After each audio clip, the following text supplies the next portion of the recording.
Donc bonsoir à toutes et à tous. Merci beaucoup d'être là ce soir.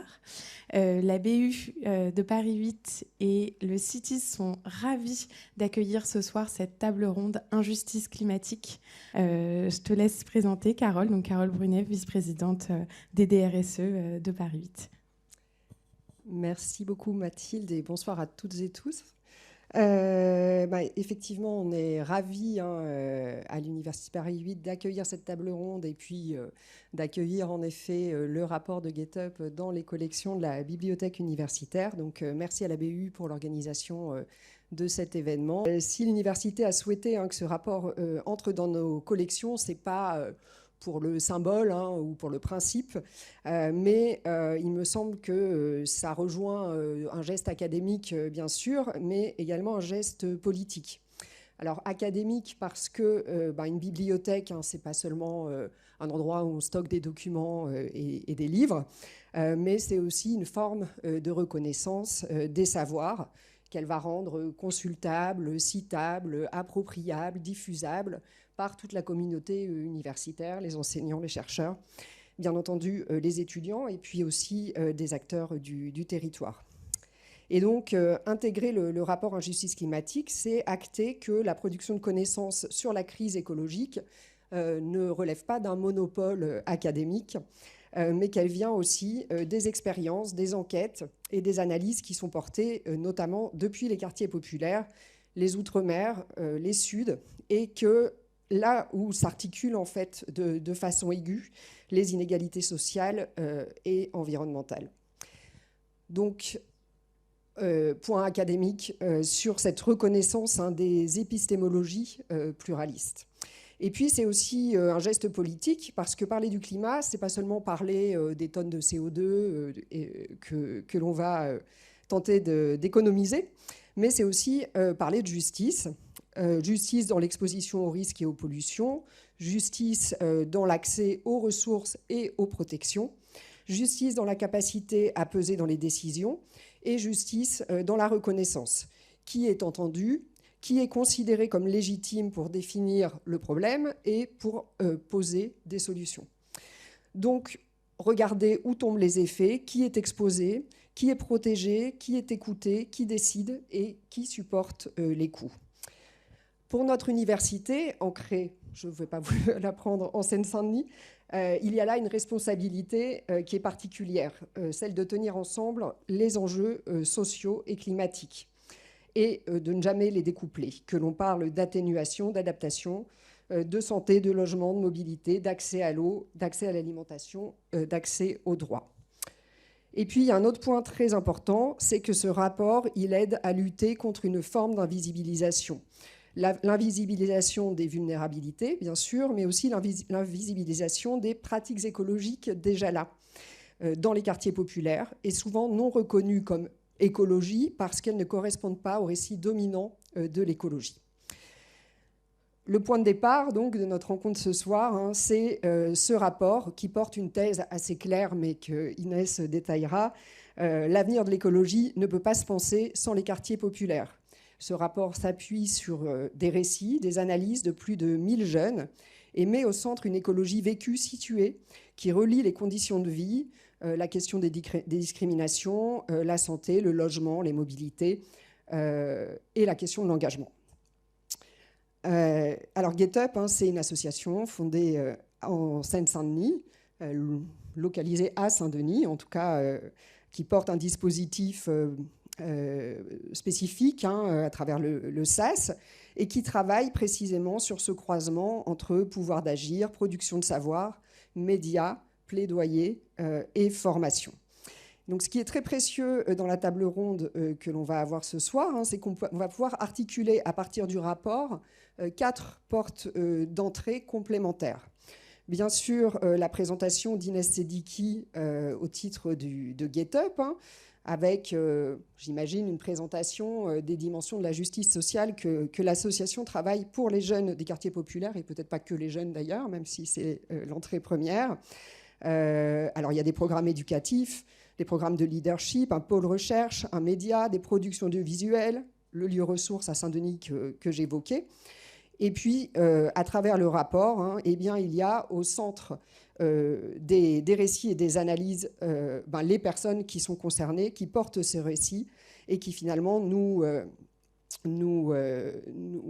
amènent à une question simple mais essentielle. À quoi ressemble la justice climatique quand on part des expériences sociales les plus exposées et les moins écoutées? Avec Ségolène Darly, donc une collègue enseignante-chercheur en géographie ici à Paris 8, eh bien, on abordera un angle qui a pour point de départ la question de l'agriculture urbaine. Alors, non pas l'activité urbaine au sens d'une activité un petit peu sympathique, d'une activité de niche, mais l'agriculture urbaine comme un espace alimentaire et comme un espace politique, et de là comme un espace de rapport de force. Si je ne me trompe pas, Ségolène, tu discuteras en particulier des implications des implications induites par l'imbrication dans les systèmes métropolitains des logiques capitalistes marchandes et qui viennent en quelque sorte contester en hiérarchisant les usages des sols, qui viennent faire des quartiers populaires des espaces de lutte pour pouvoir développer les ressources nécessaires, notamment à cette question de l'alimentation et de l'agriculture. On a le plaisir également de recevoir Somak Limfakdi, qui est philosophe du droit, enseignante à Paris 8, également à Paris 2, et qui, elle, va essentiellement, ou partir en tout cas, de la grande question des communs, en l'abordant, me semble-t-il, à partir d'une triple entrée. Les communs sous leur angle institutionnel, comment on construit des règles, comment on construit des institutions qui définissent des droits, des obligations, qui organisent l'accès, l'usage, la responsabilité, notamment sur des ressources naturelles. Alors ça, c'est ton deuxième angle, et c'est peut-être le plus classique en matière de communs, la question des communs naturels. Et toi, en particulier, tu t'intéresses à la question de la ressource en eau. Comment on pense aujourd'hui, de façon juridique, cette ressource vitale à partir des conditions du vivant, à partir des cycles de l'eau, à partir de ce qui peut se régénérer et aussi à partir de ce qui peut être détruit. Et puis, troisième angle, les communs sociaux. Comment on pense notamment un droit à l'alimentation. J'imagine que ça fera écho à pas mal de choses de l'intervention de Ségolène, à partir de la délibération collective dans les conditions concrètes de subsistance et de sobriété. Et puis enfin, Jade Lingard, qui est journaliste et responsable du pôle écologie à Mediapart, et puis qui va nous amener une focale journalisme d'enquête avec la question qu'est-ce qu'on fait exister en tant que journaliste dans l'espace public.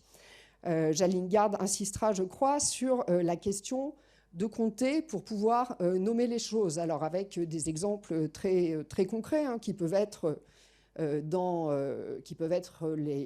l'incidence, les impacts, les victimes des canicules, par exemple, parce que voilà, ce qui n'est pas compté, évidemment, est plus facilement nié et invisibilisé ou relégué au rang de dommages collatéraux. Et de ce point de vue, elle évoquera l'enjeu des enquêtes collectives locales. Comment on parle de pollution, de santé, de responsabilité, comment on construit aussi des communautés d'expériences et comment on relie des expériences qui peuvent être pensées a priori comme étant très distinctes, typiquement la campagne pesticidée, pour reprendre tes termes, et puis les quartiers populaires des villes. Et donc avec l'idée d'avoir des vécus qui en fait peuvent se répondre. Donc je vais sans plus tarder vous céder la parole à toutes les quatre en vous remerciant encore une nouvelle fois, donc au nom de l'Université et de la Bibliothèque, de nous faire l'honneur de votre présence. Je voudrais prendre le temps de vous remercier pour cette invitation et pour la considération que vous avez portée à notre travail. Toute l'équipe se joint à moi pour vous remercier et vous dire qu'on est très honorés de pouvoir partager notre travail ce soir. L'Université de Paris 8, c'est la première université à qui on a proposé le livre pour l'intégrer dans la bibliothèque universitaire. Et donc, merci à la fois de l'avoir considéré, ajouté à la collection, mais aussi à Carole de nous avoir offert la possibilité de, cette année, mener un TD auprès de ses étudiants.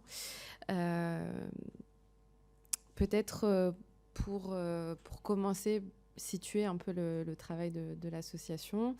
Donc Get Up, c'est une organisation qui fêtera ses 10 ans cette année, en septembre, qui a pour but, depuis le début, de faire avancer la justice sociale dans les quartiers populaires et qui travaille principalement donc sur cette question à travers 2 leviers.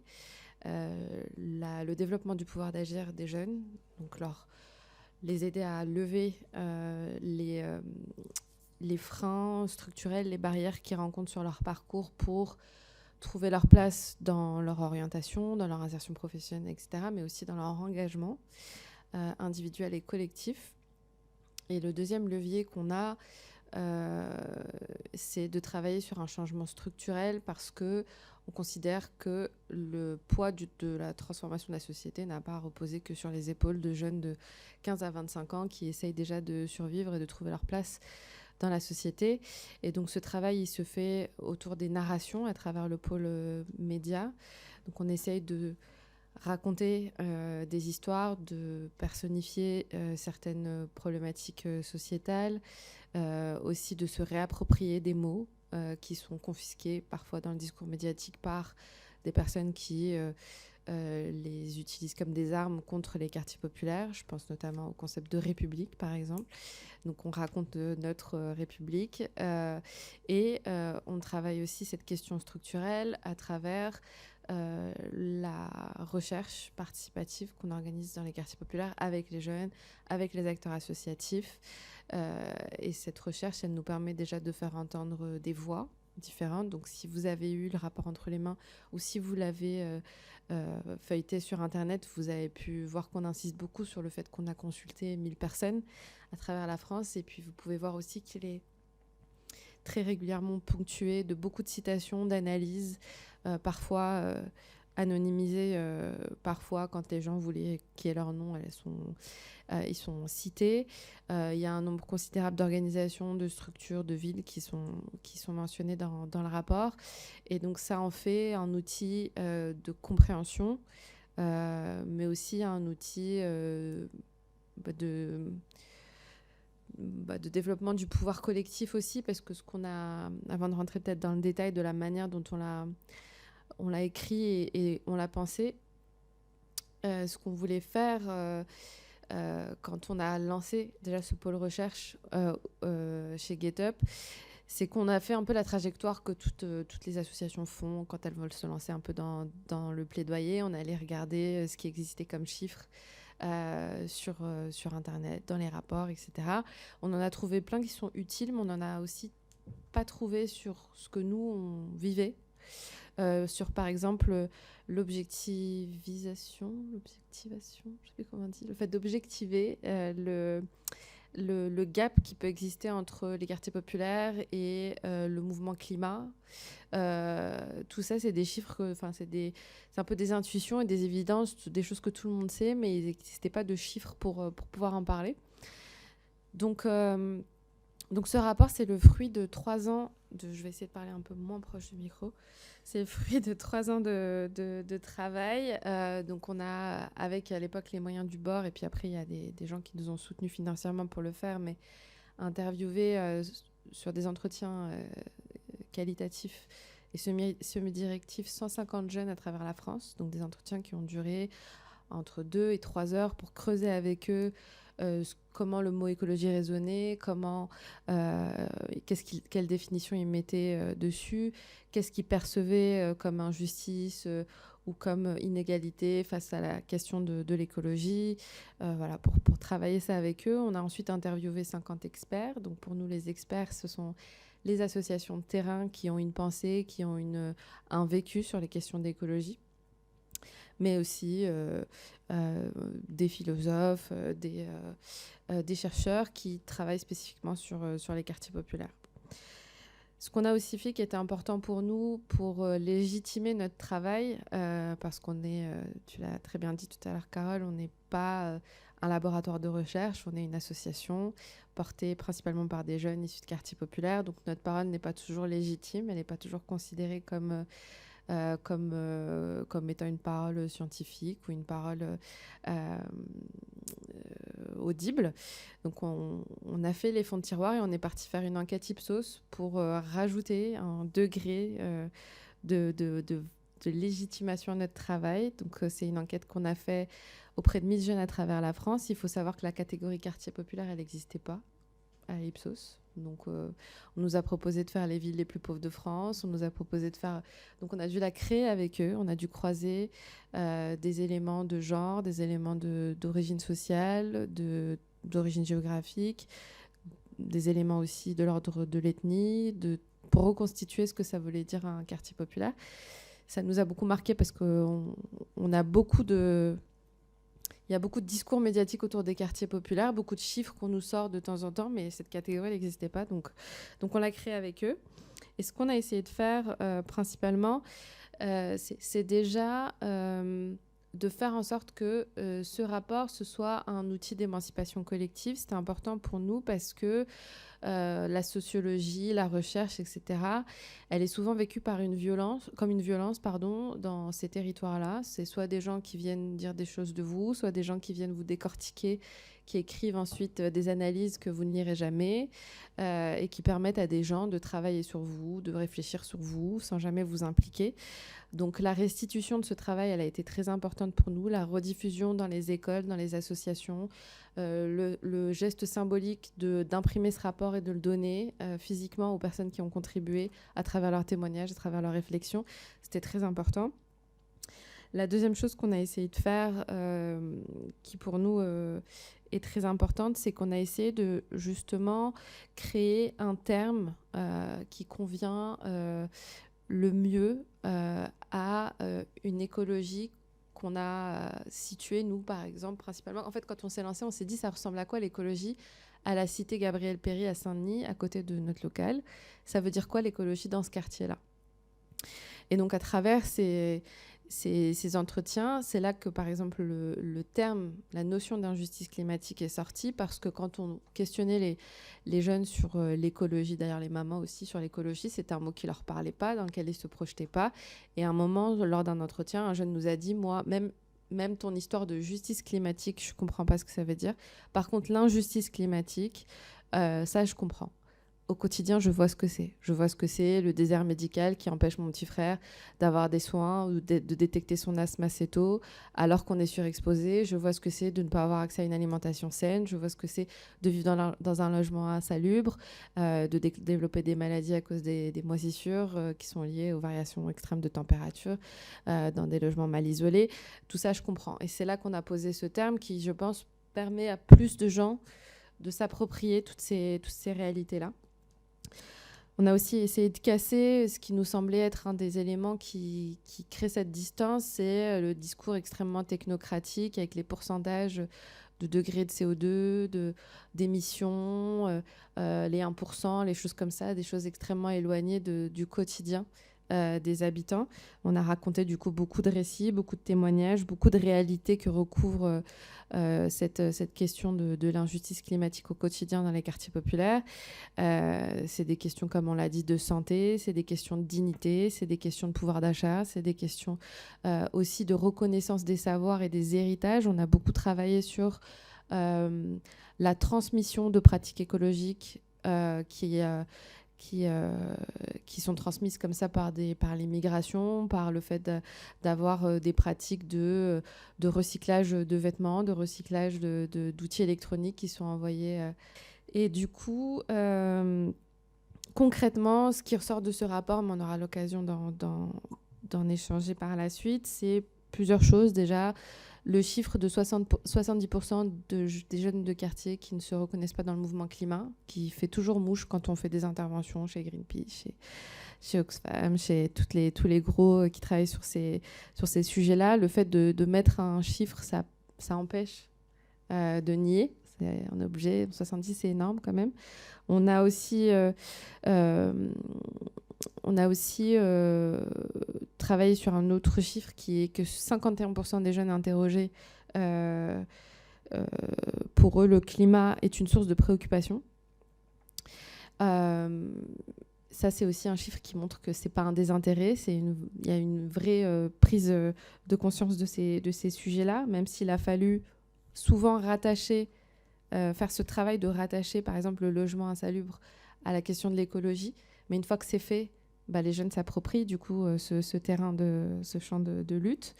Ce qu'on a aussi réussi à faire, c'est challenger et montrer qu'il était nécessaire de consulter et de co-construire avec les habitants, parce que, voilà, par exemple, le premier réflexe qu'on a quand on veut mettre en place une politique publique d'un quartier populaire autour de l'écologie, c'est qu'on va mettre des pistes cyclables, par exemple. Et je pense que ça peut vous étonner, même vous, mais la première injustice climatique que les jeunes reconnaissent dans leur quotidien, c'est pas le fait de ne pas avoir de pistes cyclables, c'est même pas la pollution. 100% d'entre eux considèrent que l'alimentation saine, c'est l'enjeu le plus important pour eux aujourd'hui. Et ça vient quand même challenger des stéréotypes, des choses qu'on considère comme acquises. Ça, c'était important pour nous. Le dernier truc que je dirais, et après je vous laisserai... je laisserai déjà mes camarades à qui je prends déjà beaucoup de temps de parole. C'est sur, par exemple, imposer le logement dans l'agenda du mouvement climat. Et sur le chiffre, sur la notion d'éco-anxiété, qui est quelque chose qui est très romantisé, très exotisé. Voilà, on parle d'exil urbain vers les zones rurales, on parle de spiritualité, etc. Sur l'éco-anxiété, avec Oxfam, justement, suite à ce rapport, on a fait une enquête pour montrer que vivre dans un logement insalubre, vivre en situation de précarité énergétique, ça faisait doubler le taux d'anxiété chez les personnes qui vivent dans ces logements. Et donc l'éco-anxiété, c'est très bien que ce terme existe, c'est très bien que ce champ soit ouvert pour parler d'écologie, etc. Mais voilà une manière de le ramener à des populations plus marginalisées qui méritent aussi, même dans l'éco-anxiété, d'exister. Voilà un peu le travail qu'on a essayé de faire. J'appuie, si, quand même. Pardon. Merci beaucoup de m'avoir invitée. Merci beaucoup pour la présentation, les différents points là, qui sont vraiment passionnants. Je pense à un rapport qui est très utile, en tout cas qui, moi, va m'être très utile dans mes travaux. Parce que justement, je ne suis pas spécialiste d'aller faire des recherches dans les quartiers populaires, mais j'ai bien identifié avec des collègues que c'était des espaces à enjeu et qu'on ne pouvait pas faire autrement que d'aller creuser cette question. Donc pour me présenter, moi ma position dans le débat, c'est que je suis du côté plutôt de l'agriculture. Alors même si les questions d'alimentation durable, on y travaille beaucoup avec les étudiants, ça, pareil, j'ai des ponts très intéressants à faire. J'ai une formation plutôt d'agronome en fait, donc je rentre sur la question de l'environnement et d'injustice environnementale plutôt par les questions de production. Et en fait, depuis mon poste d'ingénieur agronome au départ, moi, mon intérêt, c'était de comprendre la façon dont les terres sont distribuées au sein d'une population et puis surtout la façon dont l'action de l'État va influencer cette distribution entre les personnes. Donc soit directement, on peut intervenir sur les mécanismes de transmission d'allocation, mais aussi indirectement par des actions de protection, de développement agricole, de légitimation ou de délégitimation aussi de qui peut prétendre accéder à la terre. Voilà. Et donc en France, on a plein d'institutions, on nous les envie beaucoup à l'étranger, qui permettent de contrôler qui a accès à la terre. Elles veillent d'un côté à ce que des exploitations qui ont beaucoup de terre ne deviennent pas trop grosses, et puis elles sélectionnent aussi de facto qui va acheter des terres agricoles, qui peut y prétendre. Pendant longtemps, on ne s'est pas trop inquiété de savoir comment elles fonctionnaient, ces institutions. Comment elle redistribue les terres. Et puis en fait, depuis 2 décennies, après, notamment parce qu'il y a une montée des inquiétudes autour de la sécurité alimentaire, autour de la souveraineté alimentaire, ça a amené des chercheurs et puis des mouvements sociaux à se pencher sur la façon dont ces institutions fonctionnaient et puis sur les critères qui étaient pris en compte pour décider qui prend la terre, qui peut garder la terre. en se basant notamment sur une grande littérature plutôt issue des pays du Sud, mais qui démontre un lien très étroit entre la sécurité alimentaire et l'accès équitable aux ressources, et notamment à la terre. Donc il y a des collègues de l'INRAE qui se sont beaucoup penchés sur cette question, sur le côté terres agricoles, notamment en allant analyser des outils de protection, de redistribution des terres à la périphérie des grandes villes.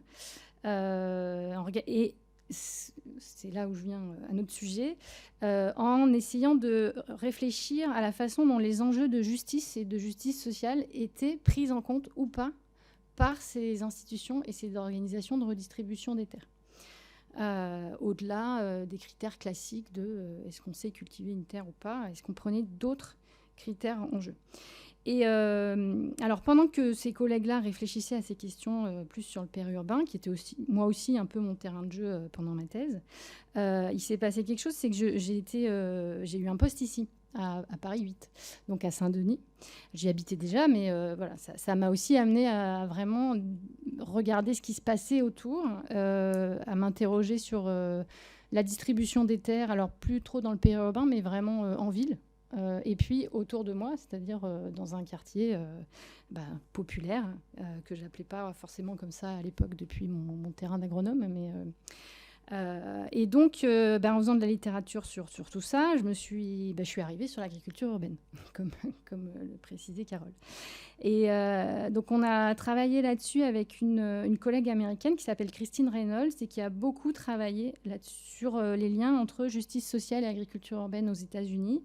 C'est-à-dire la façon dont, à la suite du mouvement pour les droits civiques, de nombreuses populations se sont saisies des espaces de l'agriculture urbaine pour lutter contre les injustices environnementales et pour faire avancer leur agenda dans une perspective de justice sociale, bien sûr de sécurité alimentaire, mais de justice sociale.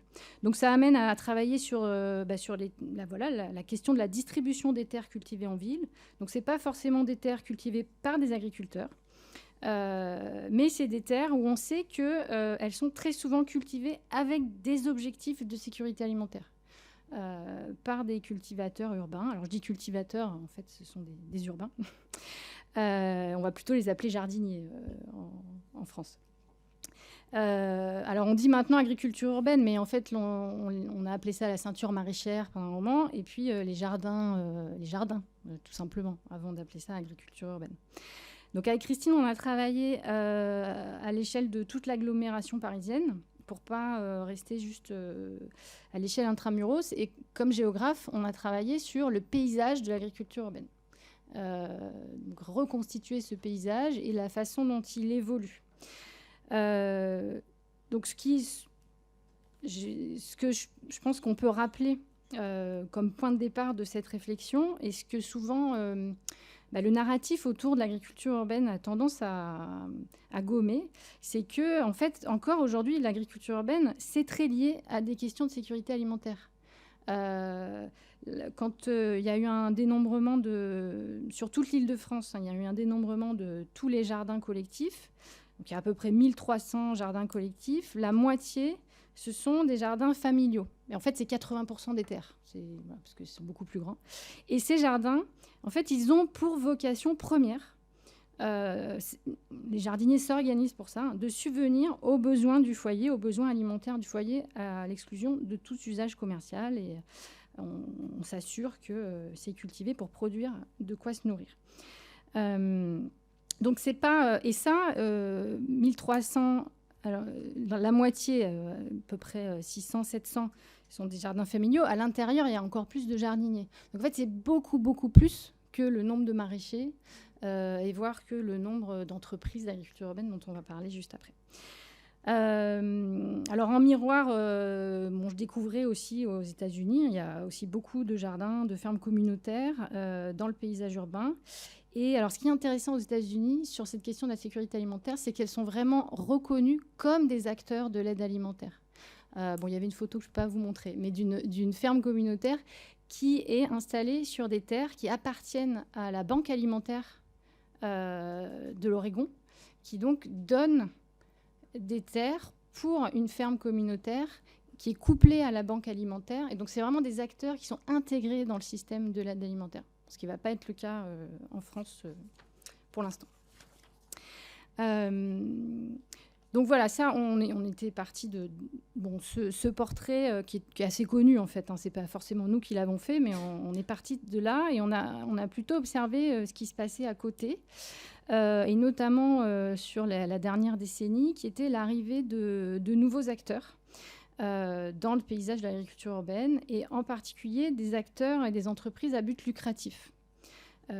Qui arrivaient avec un projet très différent, déjà des statuts très différents, plus forcément des associations, mais des SAS, donc des sociétés par action, simplifiées.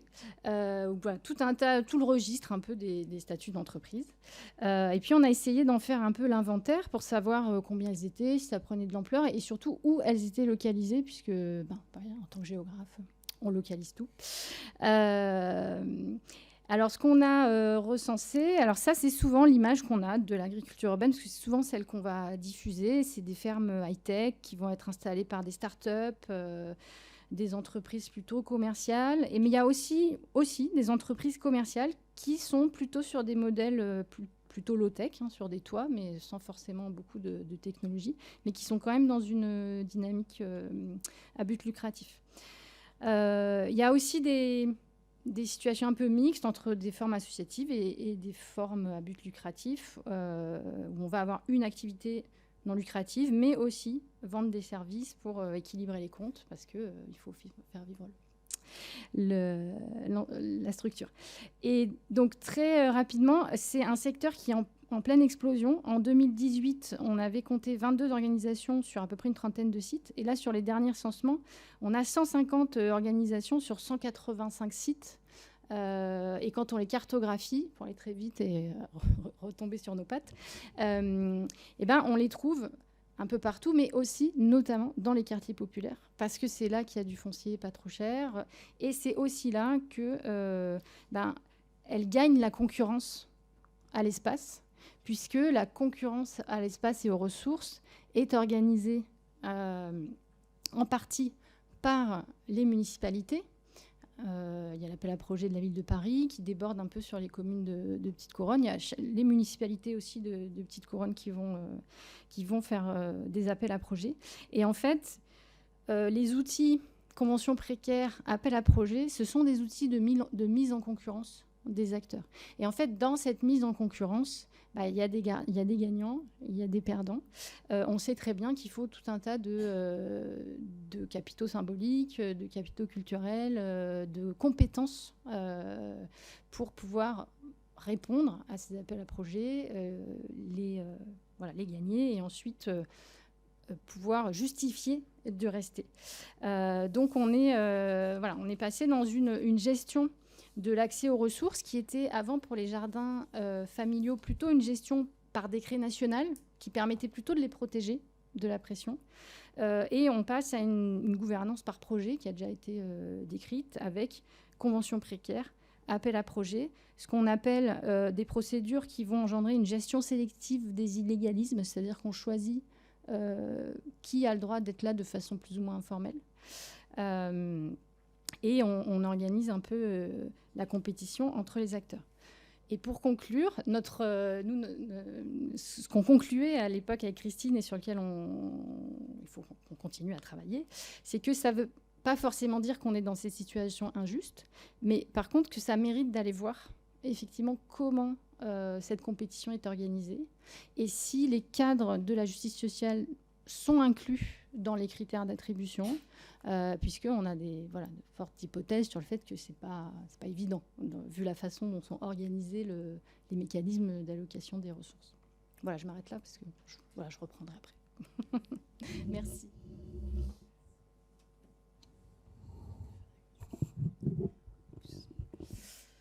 Alors, moi, je m'étais dit, avant de commencer, c'était pertinent de vous refaire une courte définition de ce que sont les communs, même si Carole a déjà introduit rapidement.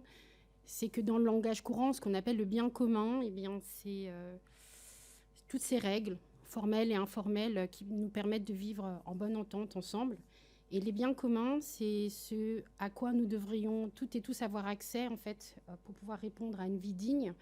Donc, vous savez, c'est l'eau, justement le foncier agricole, la biodiversité, le climat, et en même temps, ça n'inclut aucune règle de gouvernance. Les communs, en s'appuyant au tout départ sur les travaux d'Elinor Ostrom, qui était politologue et économiste, eh bien, c'est justement de se dire que les communs, c'est un triptyque entre cette ressource partagée, une communauté de parties prenantes et des règles qui vont être autodéterminées. Donc c'est la question de la gouvernance de ces parties prenantes vis-à-vis de cette ressource partagée. Ressource partagée qu'on a besoin de penser comme une propriété partagée qui serait une indivision.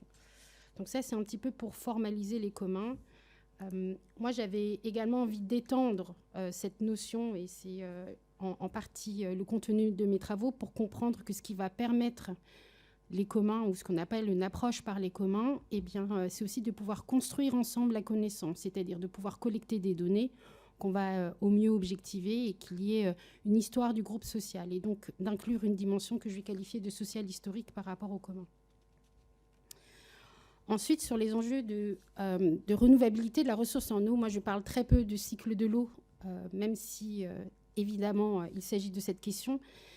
Les enjeux, aujourd'hui, vous comprenez que la ressource en eau, on en parle toujours comme une ressource ayant besoin d'être économisée. Et donc moi, j'ai une approche de biologie théorique que je vais qualifier d'anti-anthropique, et de comprendre en fait que les bassins versants sont des organismes vivants qu'on a besoin de revitaliser, de redynamiser. Donc vous comprenez bien qu'entre une ressource à économiser et un bassin versant ou un organisme vivant à revitaliser, on ne mène pas le même type de politique publique. Sans rentrer dans tous les détails, aujourd'hui, un bassin versant, on a le sentiment que c'est de la source à l'océan, en passant par les torrents, la montagne, les plaines, éventuellement des zones humides, etc. Et comment est-ce que ça circule ? On le sait aussi de plus en plus, et la plupart des personnes le comprennent, qu'il y a des enjeux autour des aquifères souterrains, donc ce qu'on appelle parfois les nappes alluviales. Mais en réalité, nous savons de mieux en mieux que tout cela s'est interconnecté autour de ce qu'on appelle le cycle de l'eau verte. Et l'eau verte, on en a beaucoup entendu parler parce que ça a été cette 6e limite planétaire qui a été dépassée. Et donc, nous savons depuis quelques années aujourd'hui sur les enjeux de l'hydrologie, parce que l'hydrologie, c'est une science de la répartition de l'eau dans l'espace et dans le temps. Et que nous avons perturbé profondément ces cycles de l'eau, et tous les enjeux autour de cette renouvelabilité de la ressource, c'est comment est-ce qu'on sort de ces cycles qui sont profondément perturbés, qui tendent à la fois vers des sécheresses de plus en plus aiguës et des périodes d'inondation et de trop plein d'eau. Et nous savons que ce qui va permettre de réguler cela, en fait, ce sont les zones humides, les végétaux, mais surtout le caractère vivant ou non des sols.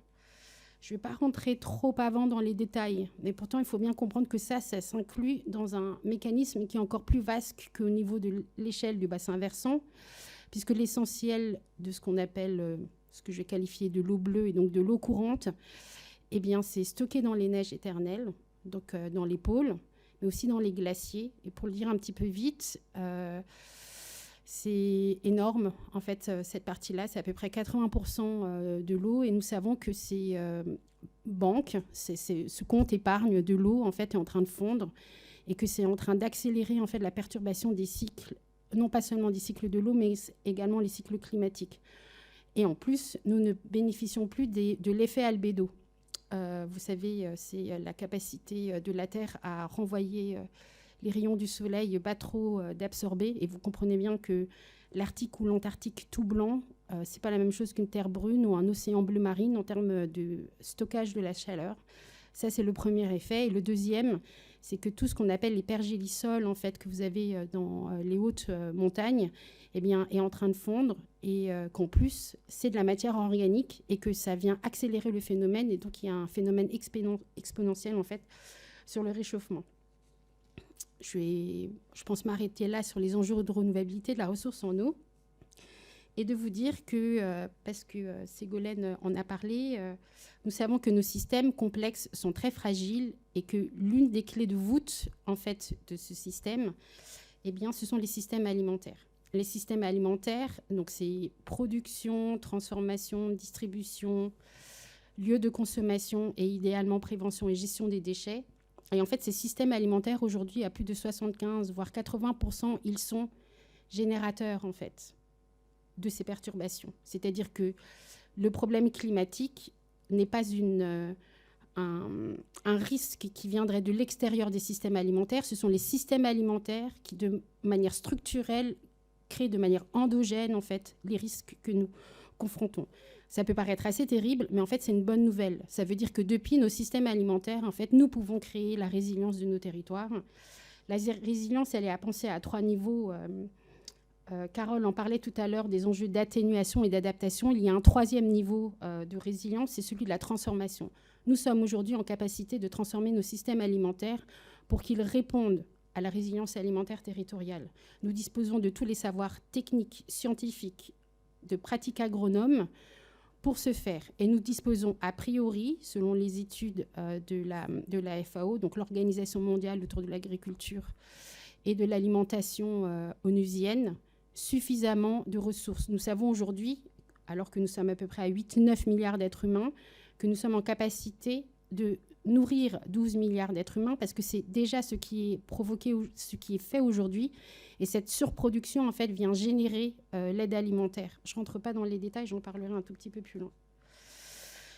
Et aujourd'hui, en fait, Carole ne l'a pas dit en introduction, mais comme je suis philosophe du droit, et moi, je me suis beaucoup interrogée au niveau du droit international pénal, et sous l'angle, en tant que pénaliste, nous avons besoin de créer de nouvelles institutions, en fait, pour l'écocide. Vous le savez peut-être pas, mais aujourd'hui, l'écocide est considéré comme un délit et non pas un crime. Il y a une directive européenne, en fait, qui doit être passée et qui doit être réalisée d'ici le mois de mai de cette année dans le droit français. Mais pour l'instant, pas besoin d'être pénaliste pour comprendre qu'il y a une distinction entre un délit et un crime. Dans le cadre d'un délit, c'est à celui qui saisit la justice de démontrer la preuve de l'écocide. Dans le cadre d'un crime, la charge de la preuve est inversée. Donc ça serait une avancée majeure sur ces questions-là. Et en même temps, en tant que pénaliste, j'ai plutôt une approche que je vais qualifier d'abolitionnisme pénal. C'est que si nous devions remonter toute la chaîne de responsabilité aujourd'hui par rapport à ces crimes écocidaires, nous en avons pour 3000 ans. Et nous n'avons pas le temps, en fait, de faire cela. Vraiment, je le dis à peine sur le ton de la blague.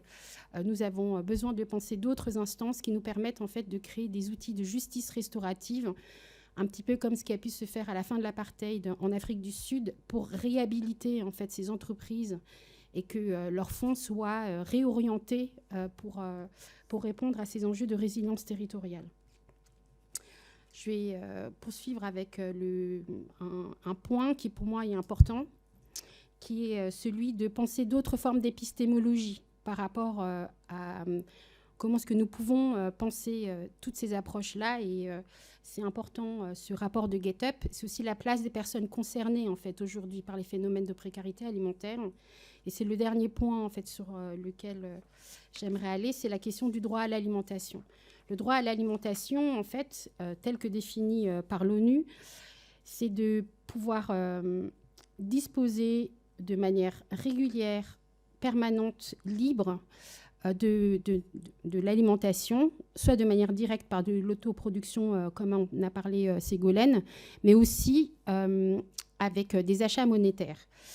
Et il faut que ce soit fait de manière qualitative et quantitative, que ce soit adéquat et suffisant par rapport aux traditions également du mangeur ou de la mangeuse, et que ça soit que ça puisse assurer une vie physique et psychique, à la fois individuelle et collective, en fait, qui soit libre d'angoisse, satisfaisante et digne. Donc, en fait, retenez que ce droit à l'alimentation doit répondre à 5 enjeux.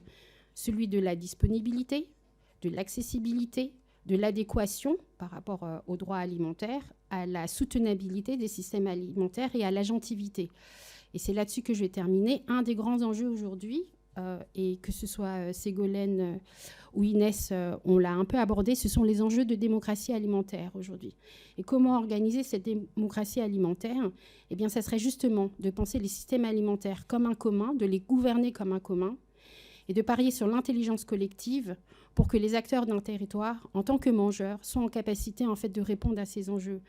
Et pour ce faire, eh bien, nous avons besoin ensemble de construire une connaissance de cause de ce que sont les systèmes alimentaires, savoir quels sont les acteurs sur les territoires, pas seulement le foncier agricole pour la production, mais tout le reste des systèmes alimentaires tels que je vous les ai décrits, et de répondre petit à petit et de bien saisir qu'aujourd'hui, le fait métropolitain tel qu'il est organisé, parce que même si on transformait tous les espaces aujourd'hui libres et en jachères, même sur le territoire de Seine-Saint-Denis, eh bien, ça ne suffirait pas, en fait, pour répondre au fait alimentaire, qui est un fait social total. Et ce qui est assez intéressant, et c'est là-dessus que je vais terminer, c'est qu'en tant que mangeuse et mangeur, personne, absolument personne n'est autonome dans son fait alimentaire de la naissance à la mort.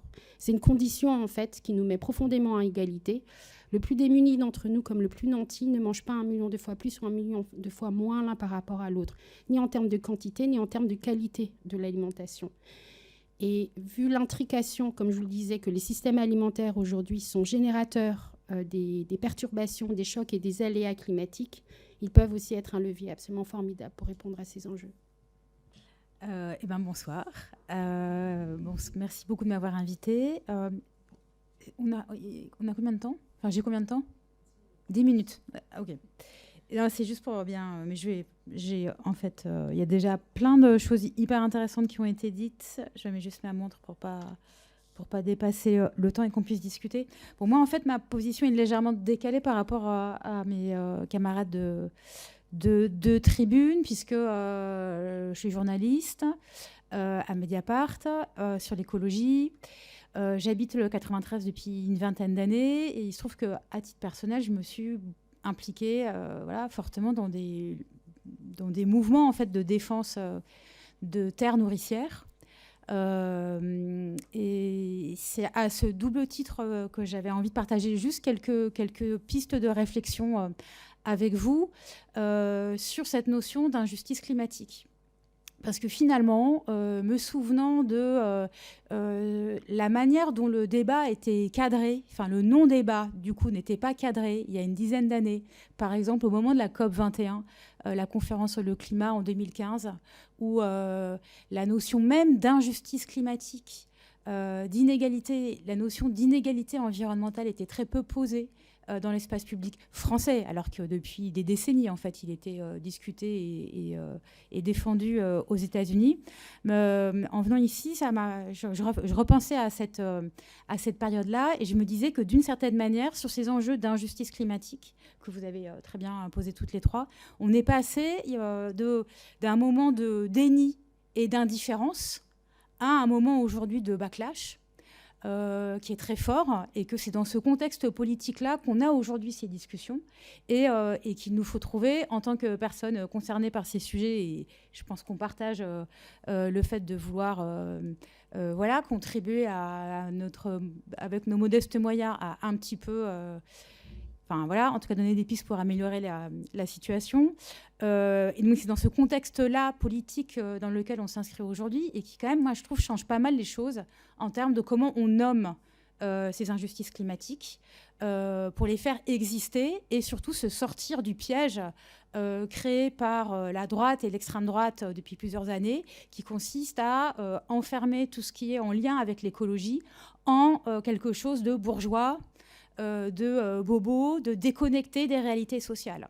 Et donc, on voit tout de suite la difficulté dans laquelle on est, puisqu'on a à la fois l'interpellation de Get Up, qui est fondamentale et portée par d'autres habitantes et habitants et militantes et militants des quartiers populaires contre, à juste titre, la blanchité des mouvements écolos français, la blanchité du mouvement climat, leur déconnexion à plein d'endroits vis-à-vis de la réalité et des besoins et des demandes des quartiers populaires, et en même temps un cadre plus général, un métacadre politique qui, lui, de toute façon, considère que l'écologie, de toute façon, c'est soit un truc de woke et de militants d'extrême gauche, soit un truc de bourgeois privilégiés, et donc dans les deux cas, ça n'a pas d'existence en fait légitime dans l'espace politique. Et je pense qu'on a une difficulté qui me semble, en tout cas journalistiquement, ça me travaille énormément sur du coup comment trouver le juste endroit pour adresser ces sujets. Dans un média, en l'occurrence, avec quels mots et de quoi on parle.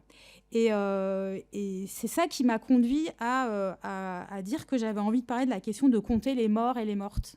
Parce que moi, quand je pense à la question, quand je m'interroge sur c'est quoi la réalité des injustices climatiques dans les quartiers populaires, et notamment dans le 93, la première chose à laquelle je pense, c'est la question des morts de la canicule. Des morts et des morts de la canicule, qui est une réalité indéniable. Et quel que soit le mot qu'on utilise pour les décrire, injustice climatique ou injustice sociale, ou voilà, pas trop savoir comment relier ça avec le niveau toujours très vertigineux du dérèglement climatique. Mais ce qui est certain, c'est que les gens qui sont morts, et que c'est beaucoup de gens. Et que de ce point de vue-là, si on réfléchit en termes de récit, je ne sais pas si ce serait le bon terme, en tout cas comment on raconte ce moment-là, moi je trouve que la question du décompte est importante. Qu'en 2003, on estime qu'on a eu 15 300 personnes, un peu plus de 15 000 personnes qui sont mortes de la canicule en France. En 2022, on n'est pas très loin, avec près de 11 000 personnes, donc de surmortalité de canicule, telle que mesurée par l'INSEE, et que ces personnes, très majoritairement, vivaient dans des quartiers populaires.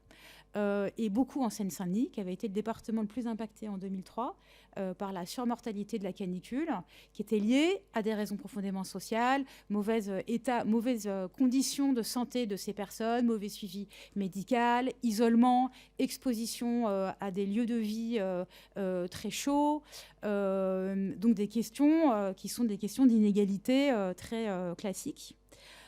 Et que, en réfléchissant à cette question-là, du coup, qu'est-ce qu'on peut faire, comment on peut raconter qu'est-ce qu'on fait en fait de ces chiffres? Moi, il me semble qu'il y a une piste, mais qui est aussi une difficulté, qui consiste à articuler à la fois cette mesure statistique de l'ampleur des phénomènes et à la fois de rentrer dans des exemples hyper concrets de cas individuels ou de cas de familles qui ont été impactés par cela, et que ça me conduit à cette question de faire redescendre au niveau des quartiers, au niveau des immeubles, au niveau des lotissements, au niveau des copropriétés, cette question des dérèglements climatiques. Parce qu'encore une fois, si on réfléchit à comment faire pour backlasher le backlash écologique, et donc réincarner, contrer la réduction des enjeux d'écologie et d'injustice climatique à celle de simplement un discours qui serait déconnecté de la réalité, la meilleure manière en tout cas, une bonne manière, me semble-t-il, de contrer ça, c'est de montrer à quel point ce dont on parle, c'est la réalité. Et que c'est le discours de négation de ces réalités qui, lui, est un discours complètement irréel et détaché de la matérialité des injustices climatiques. Et c'est le deuxième point que je voulais faire, c'est que finalement, je trouve que injustice climatique, à la fois l'expression, elle est forte, mais en même temps, il me semble fondamental de ne plus détacher l'expérience des impacts des dérèglements climatiques de l'expérience des pollutions et des injustices générées par les pollutions. Pollution environnementale, donc pollution de l'air, pollution de l'eau, contamination des aliments, qu'on les consomme, qu'on les produise. Et pourquoi ? Parce que, en fait, c'est la première expérience d'inégalité environnementale faite par énormément de gens, que autant la question du dérèglement climatique est bien souvent perçue comme étant hors de portée et potentiellement créatrice de sentiments d'impuissance. En revanche, la question de l'expérience personnelle de la crise d'asthme, quand il y a un pic de pollution, des décès très prématurés parce qu'on a travaillé toute sa vie dans une usine hyper polluée. Bon, là, j'ai des choses un peu évidentes, mais je veux dire, ça, ce sont des choses que personne ne peut nous retirer et que personne ne peut retirer aux habitantes et aux habitants des quartiers populaires. C'est leur expérience, c'est l'inégalité qu'ils subissent, mais c'est le fondement de leur voix et de leur légitimité. Et c'est pour ça que j'avais envie d'amener, je le dis très rapidement, l'exemple des expériences d'enquête collective qui existent dans plein d'endroits et qui permettent dans plein d'endroits, et ça c'est un autre point qui me semble fondamental, qui permettent de documenter des expériences d'inégalité, d'injustice environnementale ou climatique qui n'ont pas encore été identifiées, que ce soit par les chercheurs, par la science, que ce soit par les administrations et les institutions. Et il y en a plein, en fait. Et longue est l'histoire de combats, de collectifs hyper locaux, souvent soit méprisés, soit pas du tout pris au sérieux parce qu'ils n'ont pas les bonnes méthodes d'enquête, parce qu'ils ne savent pas comment tellement s'y prendre, mais qui par contre ont été quelque part un peu des lanceurs d'alerte sur des problématiques de pollution ou de confrontation à des injustices. Moi, j'ai le souvenir, il y a plus de 10 ans maintenant, d'habitants de la Courneuve qui alertaient sur les problématiques des data centers, parce qu'elles avaient un géant data center qui avait été construit dans leur rue. Elles ont été moquées, elles ont été caricaturées par notamment le maire de la Courneuve. Bref, à l'époque, alors qu'en fait, aujourd'hui, on se rend compte à quel point la question des data centers et du poids des data centers dans la consommation énergétique, mais aussi dans qu'est-ce que ça fabrique comme ville, est aujourd'hui un sujet complètement établi politiquement. Et donc, il y en a plein des exemples comme ça. Et j'avais juste envie de citer un qui a quand même été fondateur, qui est celui en 1987 aux États-Unis, de la commission égalité raciale de la United Church of Christ, donc venant d'un mouvement religieux. Bon, ça, c'est aussi la manière dont le mouvement social est structuré aux États-Unis. Donc, une église chrétienne qui avait publié à l'époque le premier des rapports documentant la surexposition des personnes noires et des hispaniques aux déchets toxiques. Donc, ça a été un jalon fondamental de l'énonciation et de la dénonciation du racisme environnemental, qui ensuite a été travaillé par plein d'autres gens. Mais c'est parti d'une enquête collective menée par des habitantes et des habitants, parce que ces personnes partageaient le fait que là où elles habitaient, qui était un ghetto, il y avait des décharges toxiques et qu'elles voyaient bien que des gens tombaient malades, et sans savoir forcément expliquer le pourquoi du comment, c'était un constat qu'elles faisaient. Et je trouve que dans un moment de backlash et un moment où on se pose la question des injustices climatiques et de qu'est-ce qui se passe dans les quartiers populaires sur ces problèmes de pollution, bah là, il y a un ressort, il y a une réserve, un gisement d'exemples et de pistes, de choses à faire qui me semblent être assez prometteuses aussi pour prolonger le travail, encore une fois, que vous avez fait, qui est hyper important, mais se dire, en fait, hyper concrètement, dans tel quartier, c'est quoi la pollution, c'est quoi les problèmes des gens, et qu'il ne faut pas se laisser impressionner par le procès en illégitimité scientifique ou politique ou institutionnelle, et que, voilà, il y a des exemples assez porteurs et assez inspirants de ce point de vue-là.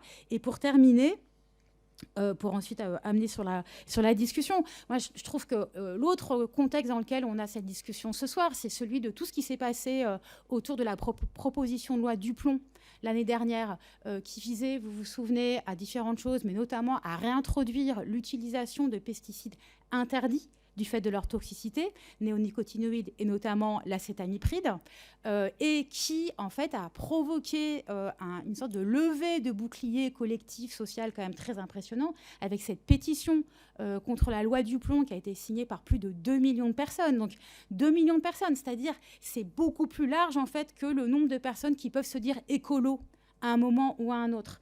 Et c'est pour ça que, moi, il me semble que c'est un moment potentiellement fondateur. Après, les moments sont fondateurs politiquement si on en fait quelque chose.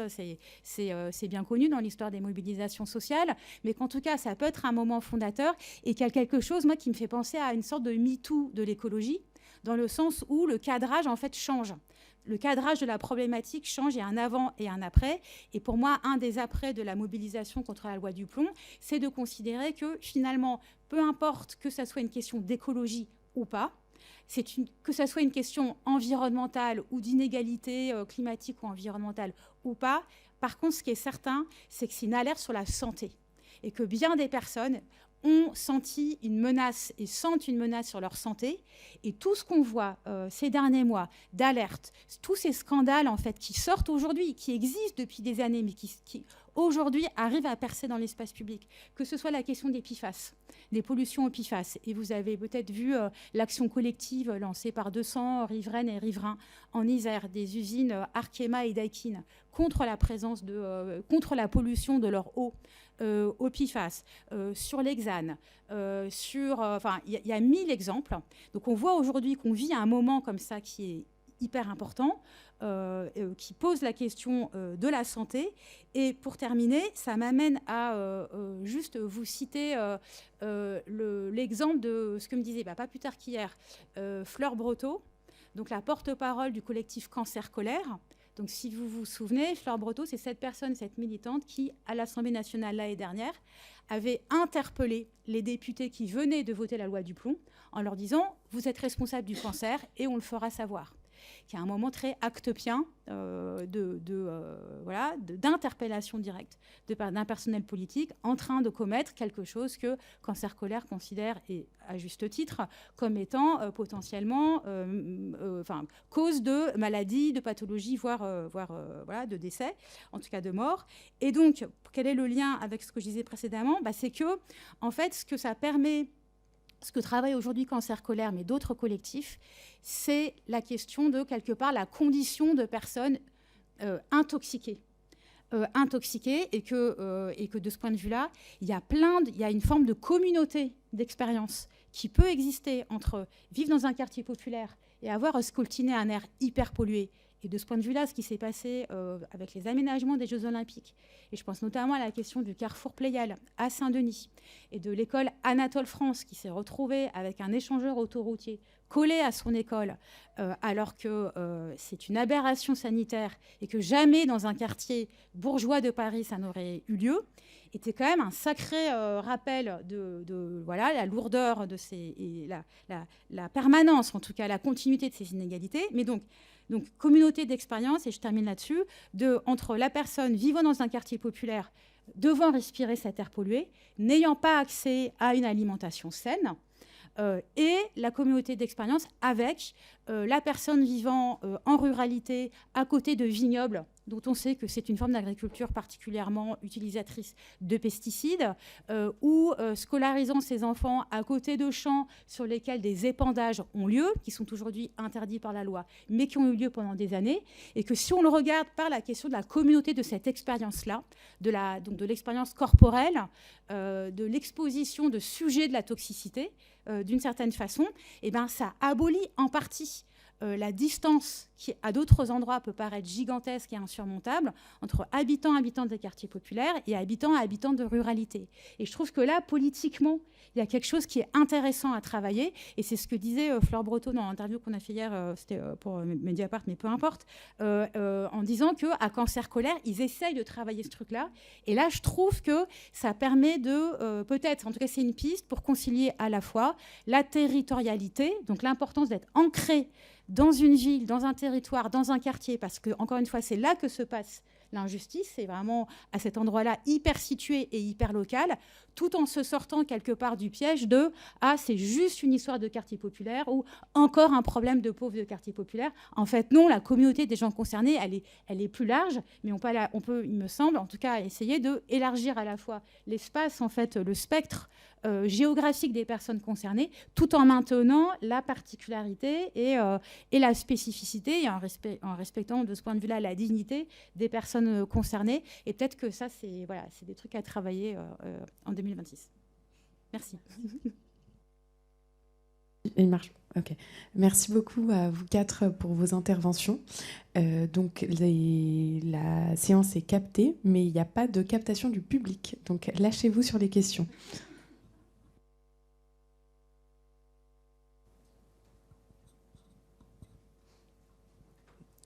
C'était juste pour faire une remarque sur ce qui a été dit sur... je me souviens plus le nom de l'école que vous avez dit à côté de Gabriel Péry. Mais juste... c'est Pleyel, hein, le grand quartier Pleyel, et c'est l'école Anatole France. Voilà, exactement. Et je crois que dans cette école, il y a un faux arbre qui a été fait avec les JO. C'est des arbres qui sont censés capter le CO2, qui sont censés renouveler l'air. Je crois que le rapport en parle, mais autant le répéter ici. Donc c'est pour dire que même s'il y a un échangeur à côté de l'école, ils se sont dit il y a un échangeur à côté, on va contrebalancer en disant qu'on va traiter l'air de la cour. Vous avez parlé des solutions technosolutionnistes sur justement tous les inégalités climatiques. Ça en est un exemple. Et après, on a aussi évoqué des solutions qui sont à travers le travail, la terre, etc. On peut penser à l'agriculture urbaine, mais on voit non plus que ce n'est pas suffisant. Vous avez évoqué que même si on se réappropriait tous les communs, les fonciers, pour pouvoir nourrir, faire de l'alimentation, faire de l'agriculture, ce ne serait pas non plus suffisant par rapport aux problèmes, par rapport à la densité de population, etc. Donc je trouve qu'on est vraiment pris entre deux étaux pour répondre à ces questions d'injustice climatique qu'il faut absolument, selon moi, rattacher aux questions d'injustice sociale et qui sont une continuité. L'État est censé intervenir socialement pour aider les populations les plus démunies, notamment ceux qui sont concentrés dans les quartiers populaires de par l'histoire coloniale de la France. Et il ne faut pas non plus détacher ces questions d'injustice climatique de cette racine-là. Et je trouve qu'on est vraiment pris soit entre des solutions qui sont très technosolutionnistes, soit d'autres qui sont très, on va dire, low-tech, qui peuvent être désirables par toute une partie de la population qui a envie de se réapproprier des savoirs techniques, mais qui sont face à une industrie, face à un business as usual, ou alors des montages financiers qui sont tellement énormes que c'est extrêmement important de pouvoir au moins tirer un discours, en parler, affronter les choses telles qu'elles sont. Mais voilà, donc merci beaucoup pour ce rapport, merci pour vos interventions et merci beaucoup.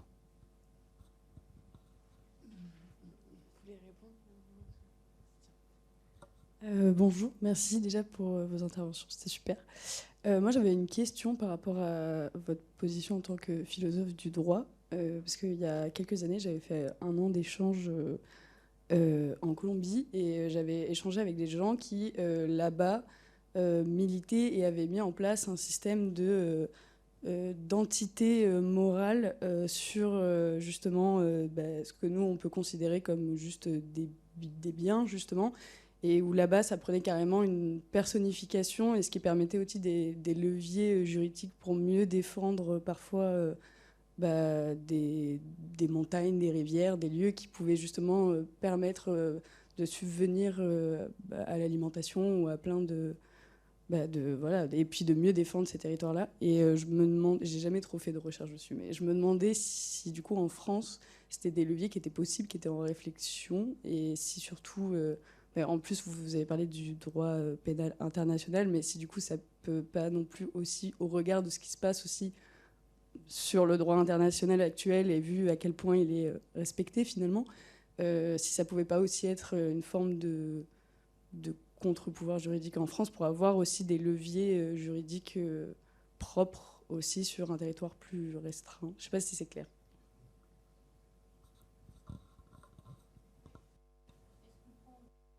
Est-ce qu'on prend encore une question ou je réponds directement là-dessus? Oui, je pense que c'est bien d'en prendre encore une. Oui, bonsoir, merci. J'ai réalisé l'enquête publique à Noisy-le-Sec de la tour Triangle. C'est une tour de 60 mètres qui est située à 5 mètres de l'autoroute A4. Et je me suis heurté à l'écosystème des décideurs politiques, Next City, il y avait tout le monde, et même le président du tribunal. Je n'ai pas eu le soutien des populations, même pas de France Nature Environnement. Et ce que j'ai relevé dans mon rapport d'enquête, d'enquêteur public, c'est qu'il y a une donne scientifique qui n'est jamais prise en compte en France. C'est que l'administration de l'autorité environnementale, qui a pour mission au départ de cadrer l'enquête, tout comme l'ensemble des élus et les parties prenantes, n'ont pas la méthode qui permet une identification exhaustive des enjeux et des risques. Ça veut dire quoi? Ça veut dire que n'importe quel citoyen peut consubstantiellement s'opposer à toutes les enquêtes en évoquant le principe de non-exhaustivité. Et je suis étonné parce que même France Nature Environnement et même les journalistes, personne n'évoque cet aspect. Lorsque vous ouvrez un dossier d'enquête, ça commence par justement décliner...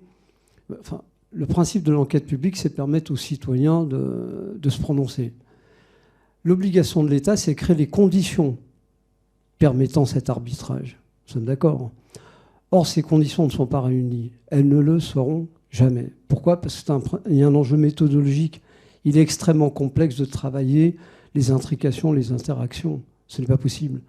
Donc personne n'est capable de dire à l'avance, voilà, si je construis une tour, la tour Triangle, il y a à la fois des sols qui sont pollués, il y a l'air qui est le plus pollué au pont de Bondy. C'est l'endroit où il y a une concentration de tous les taux. Malgré ça, Bouygues est arrivé scientifiquement à avoir un cabinet qui s'est opposé à mon analyse et qui m'a dit non, c'est faisable, on peut exposer des gens pendant 5 ans, 10 ans sans qu'il ait le cancer. Ce qui est faux, on appelle ça l'évaluation du risque individuel, le RI. Donc là, ce que je trouve étonnant, c'est que personne ne s'est attaqué au volet ni sur le plan du droit, ni sur le plan scientifique. Il y a un enjeu méthodologique à travailler. Donc quand vous me dites que par la valeur, je dirais, du nombre de personnes qui sont corporellement affectées, il y a des analyses cohortes qui existent au niveau de l'ARS, elles sont disponibles. Je ne pense pas que ça constitue le levier le plus efficient, si vous voulez, pour pouvoir à un moment donné faire valoir, je dirais, le droit du citoyen. Bon, voilà, c'est une question que je lance, qui est un enjeu méthodologique sur lequel je travaille d'ailleurs. Merci.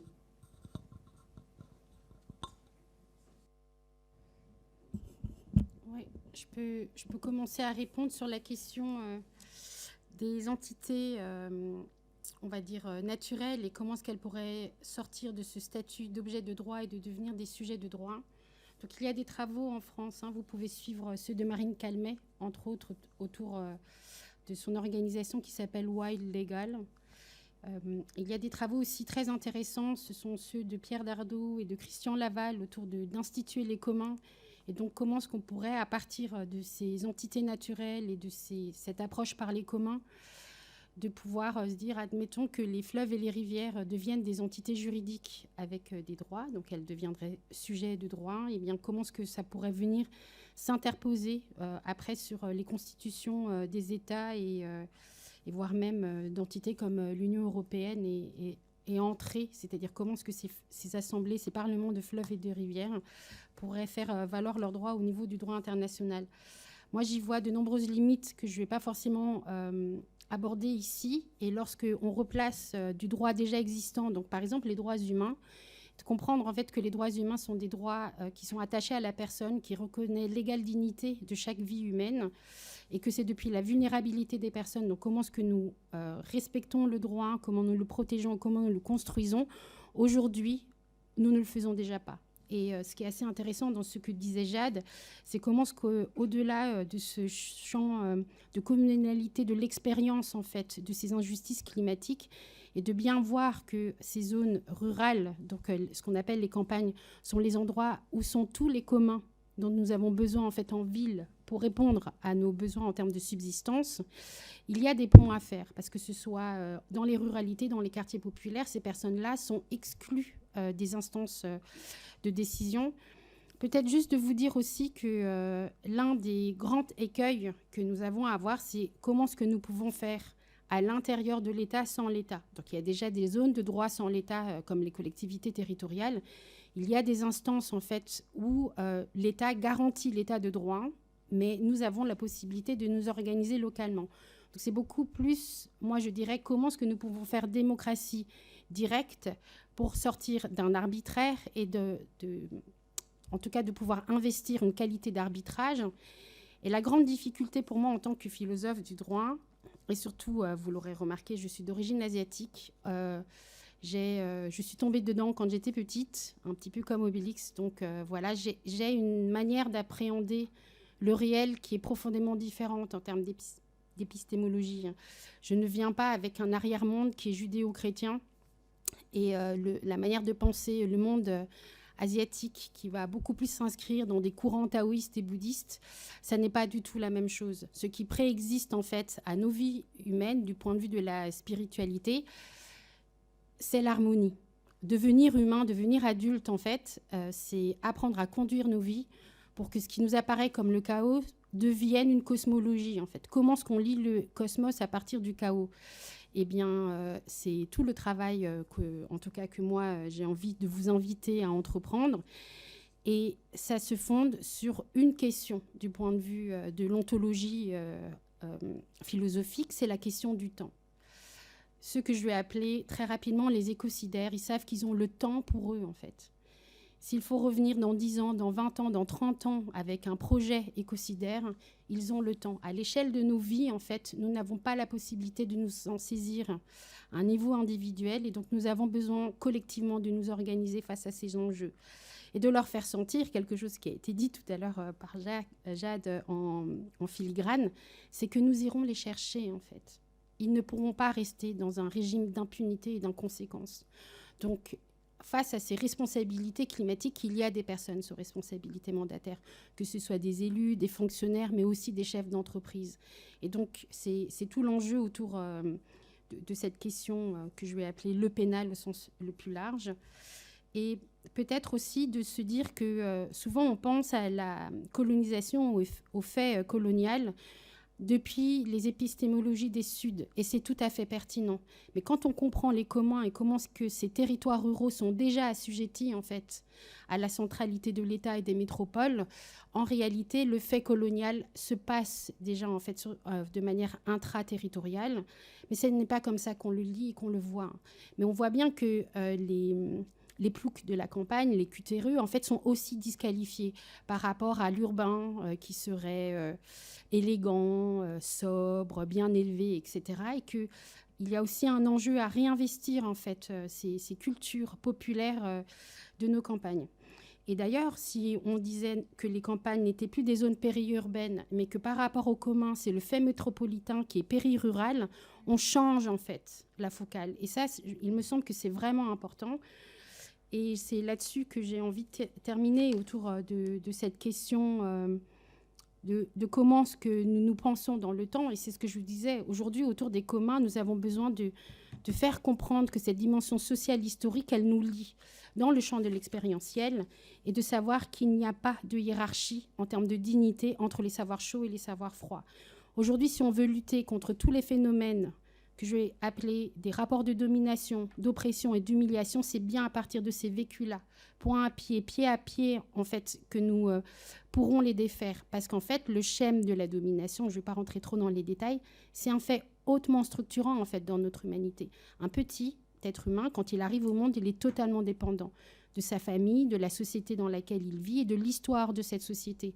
Donc cette triple altricialité, qui est une condition fondamentale, en fait, de l'être humain, eh bien, elle nous oblige à prendre ce schème de la domination et de le penser comme une force gravitationnelle, comme la gravité, et de pouvoir apprendre à décoller et à atterrir avec. Donc ce schème de la domination, s'il est pris en compte et en considération, nous pouvons en fait sortir de ces rapports de domination, d'humiliation et d'oppression et d'entrer dans des rapports de soins, d'éducation, d'entraide, de coopération. Et c'est cela que nous avons besoin de faire.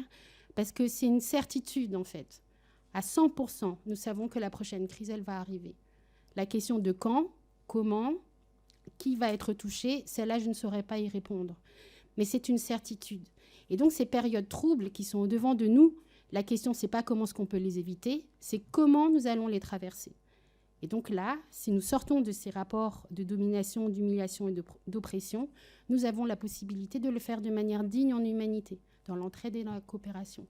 Et c'est vraiment sur ce point que j'ai envie de terminer et de vous inviter plutôt à une réflexion, parce que les philosophes n'apportent que très peu de réponses. Ils nous obligent en fait à comprendre que c'est beaucoup plus important en fait de bien construire une question, parce que c'est elle qui nous ouvrira non pas à une solution, parce que ça n'est pas une équation, mais à entrer en adéquation avec ce qui se passe. Et si la question est bien posée, quel que soit le territoire, quelles que soient les personnes, ces personnes-là seront en capacité d'apporter les réponses bonnes pour eux. Non pas la bonne réponse, mais une réponse bonne pour eux. Et de manière itérative, c'est-à-dire parce qu'on continuera à se poser cette question comme un chantier à ciel ouvert, nous pouvons y répondre. Et aujourd'hui, on est en train, dans le cadre du technosolutionnisme, de nous dire que la guerre, c'est-à-dire les conflits armés, sont inévitables. Et c'est factuellement faux. Quand on comprend la chute de la biodiversité, l'érosion des sols, les perturbations des cycles de l'eau, à la fois en quantité et en qualité, je ne vais pas rentrer sur l'histoire des pollutions, nous devons en fait de penser les coopérations à la fois depuis nos territoires, à l'intérieur d'une nation comme la France, mais aussi sur le continent avec l'Europe, mais en réalité avec tous les territoires. Et notre condition de mangeur peut être un vecteur en fait pour imaginer un autre monde que celui de continuer à faire la compétition de tous contre tous et donc inéluctablement de manière structurelle vers la guerre.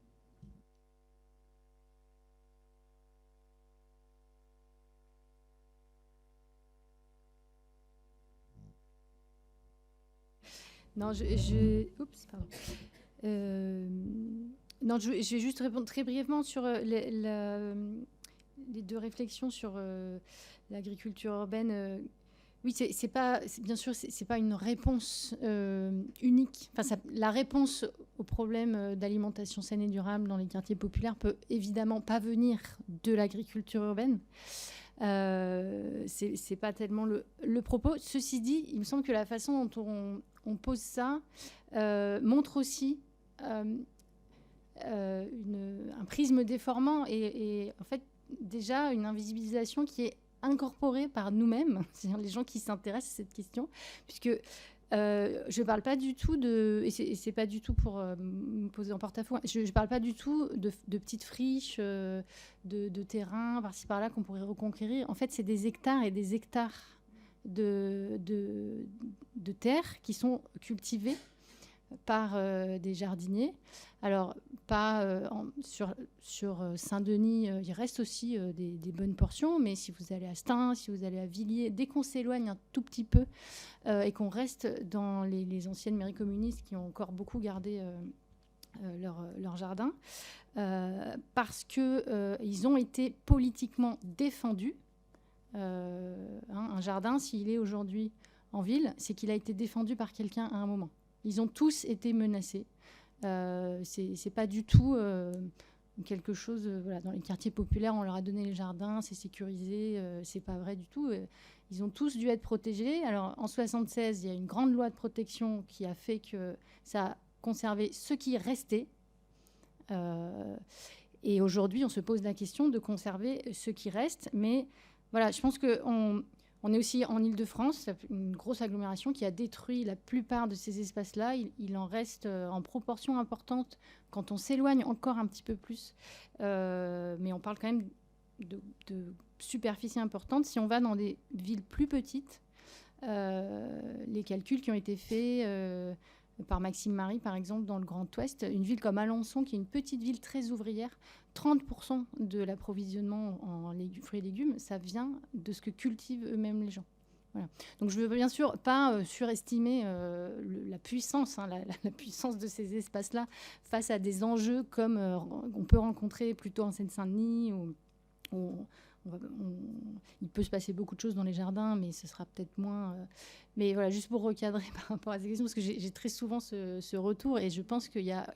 Ça témoigne aussi de la puissance de l'invisibilisation de ces pratiques qui sont déjà là. Il ne s'agit pas de reconquérir des friches, il s'agit de protéger des choses qui existent déjà. Et c'est dans le rapport, c'est très bien explicité qu'il y a déjà une puissance de la pratique écologique populaire. Et celle des jardins, c'est le cas. Nous, quand on fait des arpentages, alors, il y a les jardins, j'en parle beaucoup, mais en fait...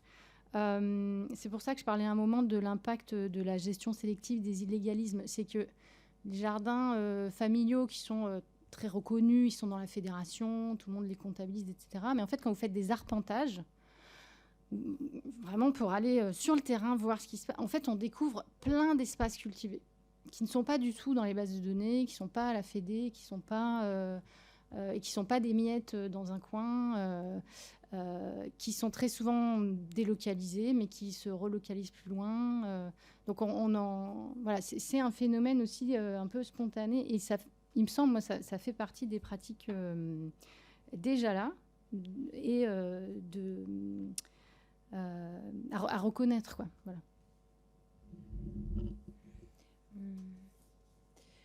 Peut-être juste quelques mots en réponse à l'interpellation sur l'exemple de la tour Triangle. En fait, évidemment que il y a une énorme inégalité d'accès. En fait, il n'y a pas d'égalité à la décision sur l'aménagement des villes et que la liste est infinie des projets qui ont été contestés par des habitantes et des habitants qui ont qui ont participé à des débats publics, à des enquêtes publiques, qui ont rendu des contributions, des contre-propositions, etc., et qui ont été balayées d'un revers de la main. Donc, évidemment, vous avez tout à fait raison. Il ne faut pas, en tout cas, idéaliser ça dans le sens penser que ça suffit. Pour avoir accès à la décision, bien évidemment. Mais après, moi, il me semble que, mais voilà, modestement, et ce serait tout à fait à discuter, que ce n'est pas juste un enjeu méthodologique, même si le point que vous faisiez sur l'exhaustivité était intéressant, effectivement, je ne l'avais pas en tête, mais pour moi, ce n'est pas uniquement un enjeu méthodologique, c'est véritablement un enjeu politique, au sens où, dans un moment, encore une fois, de backlash anti-écologique, où l'existence même des problématiques, de l'impact pour les personnes, pour les humains et les non-humains, de l'existence des dérèglements climatiques, du dépassement des limites planétaires est niée par toute une série de personnes extrêmement puissantes, et je ne parle pas que de Donald Trump. Dans ce moment-là, en fait, je trouve que ça repose la question ça oblige en fait à se poser la question de quoi on parle. Et en fait, il me semble que de ce point de vue-là, si on réfléchit en termes de pollution et d'exposition aux toxicités innombrables dans lesquelles on baigne en fait en permanence sans du tout s'en rendre compte la plupart du temps, c'est que personne ne peut nous retirer cette expérience-là. C'est-à-dire que le moment où on comprend que en fait, l'eau qu'on boit, l'air qu'on respire, le logement dans lequel on dort, etc., est blindé de produits qui sont potentiellement toxiques. Et je n'ai pas parlé tout à l'heure des microplastiques. Enfin, il y a de la radioactivité dans l'eau potable de 10 millions de personnes. Bon, bref. S'il vous plaît, la bibliothèque fermera ses portes dans 25 minutes. Ok, j'abrège. Pensez à sauvegarder dès maintenant les documents sur lesquels vous travaillez. Merci de rappeler les ordinateurs portables que vous avez empruntés. Nous vous invitons à venir enregistrer vos prêts et récupérer vos affaires laissées dans les casiers. Merci. Donc, pardon, je termine juste sur ce point. Et en fait, ça, personne ne peut nous le retirer. Et de ce point de vue-là, il y a, je trouve, une formulation très simple que plein de gens peuvent comprendre, qui est proposée par Malcolm Ferdinand dans son dernier livre, celui sur le chlordécone, S'aimer la Terre, dans lequel il dit finalement, puisque donc, si la personne antillaise, en l'occurrence, il prend son exemple, a du chlordécone dans son corps du fait de l'utilisation de ce pesticide toxique pour la culture de la banane, si donc ce sujet-là est contaminé par un produit toxique, ça veut donc dire que c'est bien la preuve que la pollution ne reste pas que dans la plantation. Et donc, en tant que personne intoxiquée, je veux aussi avoir le droit de décider ce qui se passe dans la plantation. Et en fait, c'est plutôt cette chose-là, c'est ce retournement politique-là que j'essayais de décrire et qui me semble être fondamental.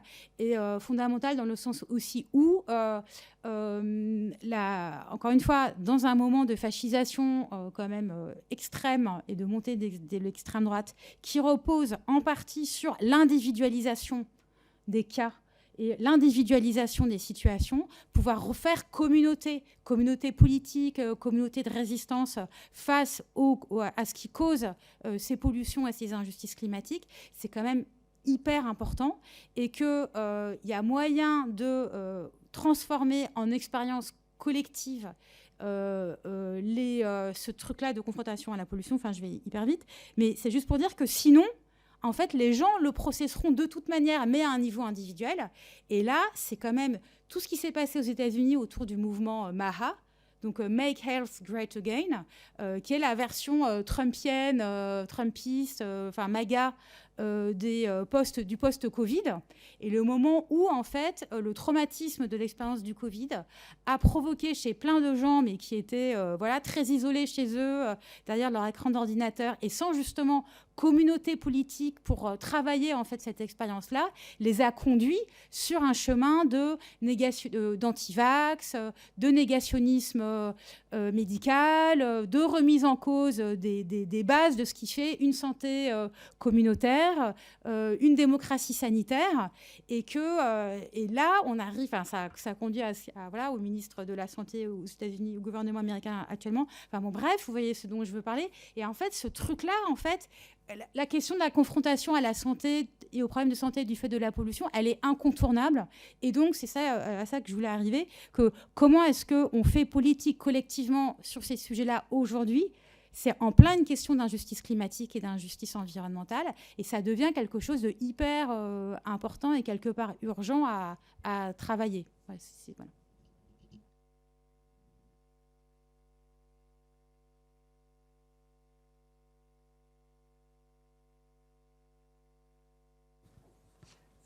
Juste une remarque, s'il vous plaît.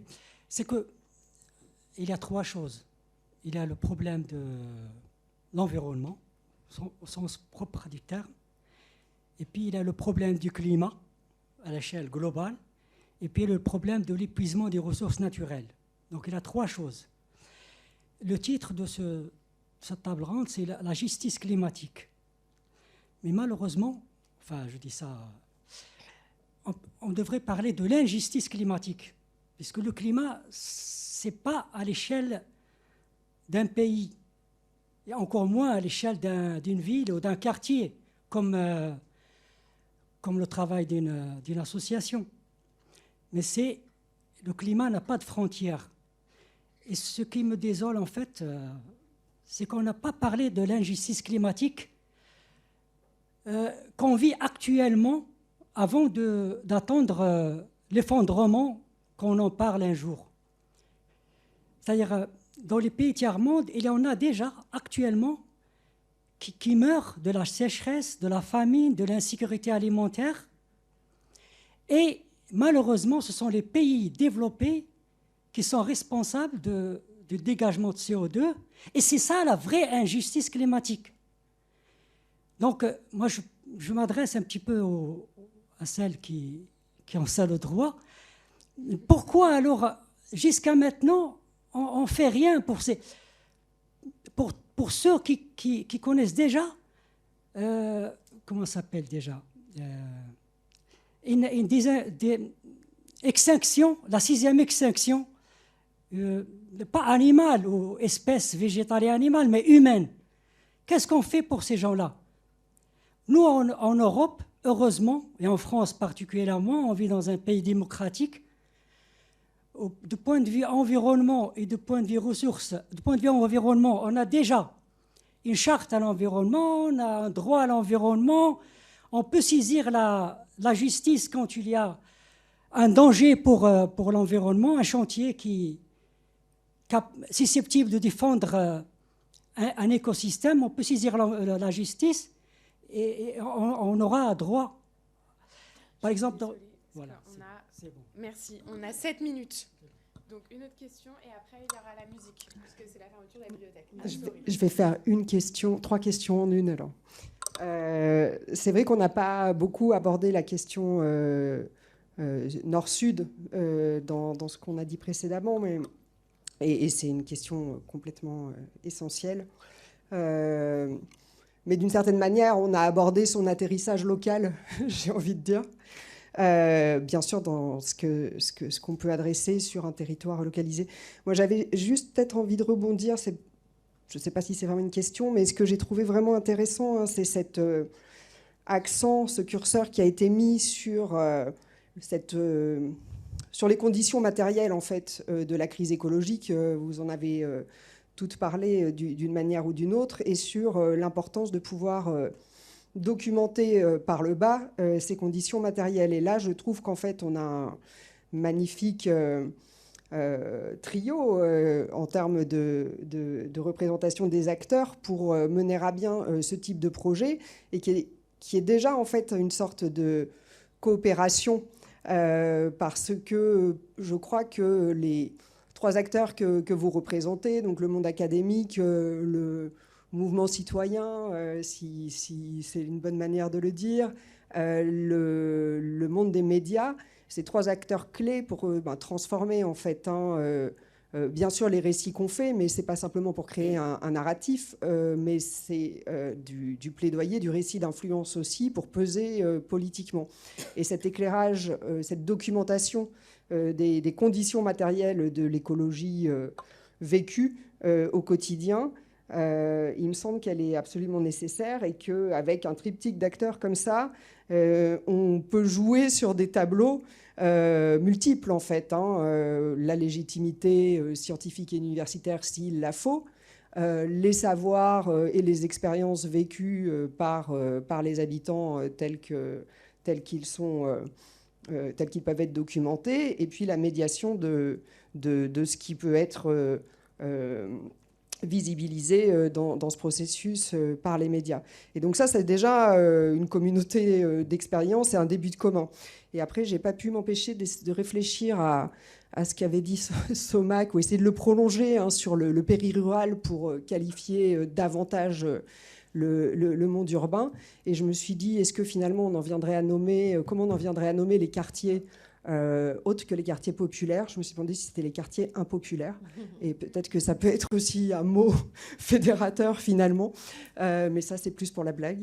Voilà, en tout cas, merci beaucoup pour vos interventions.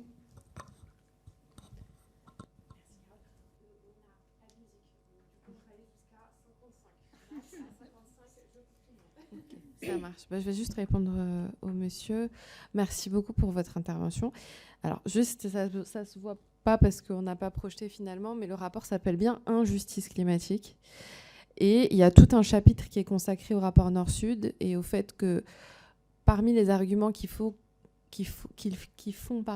recentrer les quartiers populaires dans la construction de l'écologie et dans le déploiement de politiques et de mobilisation contre le changement climatique, c'est parce que ces territoires ont un rapport privilégié avec les Suds, qu'ils ont une partie de leur famille là-bas, et que par exemple, quand on a documenté les pratiques écologiques dans les quartiers populaires, il y a une constante dans la majorité des quartiers de France, c'est qu'il existe presque toujours une association de jeunes dont la mission principale va être de construire un puits ou de planter des arbres au Maghreb, en Afrique, dans un pays d'Asie, etc.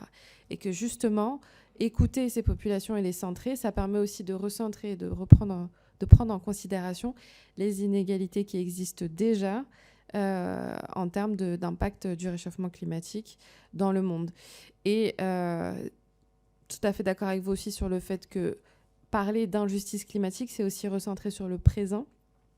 Et c'est aussi pour ça que tous les discours autour de l'éco-anxiété, l'anxiété, tout ce qui est dans l'expectative de ce qui va se passer, notre manière de se le réapproprier à nous, c'était de dire aujourd'hui, l'éco-anxiété ou l'anxiété, elle est réelle, elle est parmi les habitants qui habitent dans les logements insalubres, qui ont peur d'attraper des maladies, qui ont peur de mourir à cause du réchauffement climatique.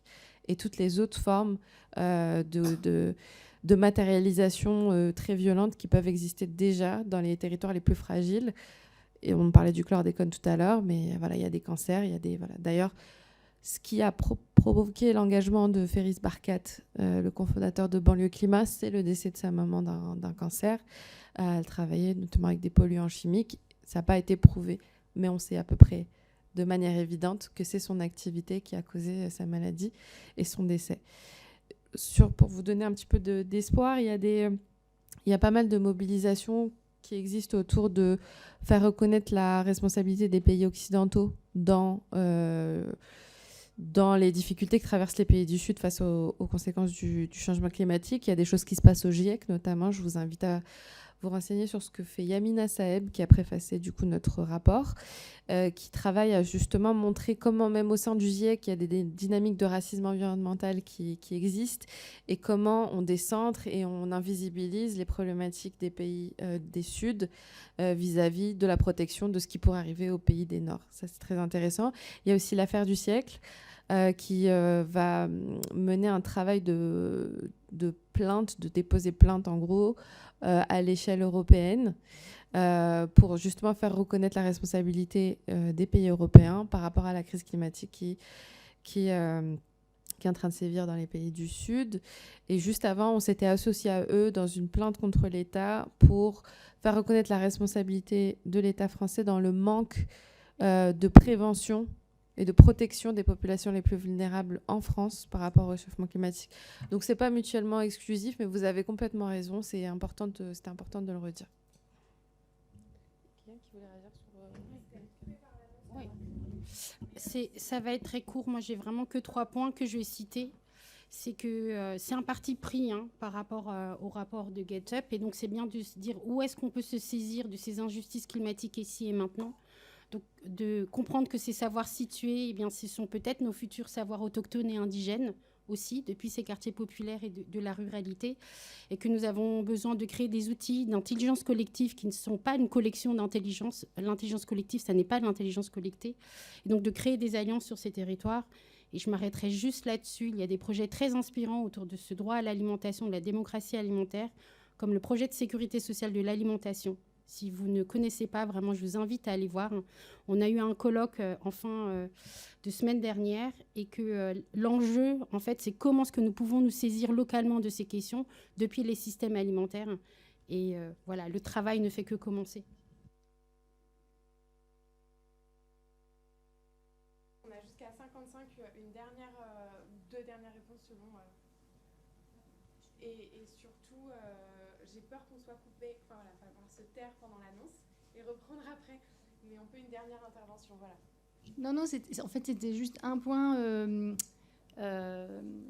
positif, on va dire, pour rebondir sur finalement ces savoirs un peu délégitimés qui sont nos savoirs de demain. En fait, c'est déjà un peu le cas parce que l'INRAE aujourd'hui va chercher dans des jardins familiaux où il sait qu'il y a une forte population immigrée qui vient de pays plutôt arides et qui ont des pratiques, qui va faire ce qu'ils appellent de la trachosinnovation, mais qui donc vont en gros aller voir comment on cultive en s'adaptant au manque d'eau pour ensuite extraire cette connaissance et puis la repartager avec du coup, tout ce que ça pose comme questionnement sur l'extraction de savoir, qu'est-ce qui va en revenir aussi à ces acteurs-là. Mais voilà, on est déjà dans ce futur-là, en fait.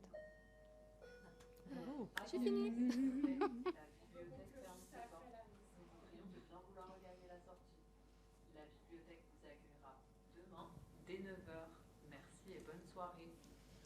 Oui, donc en guise de conclusion, moi, je voulais vous dire que...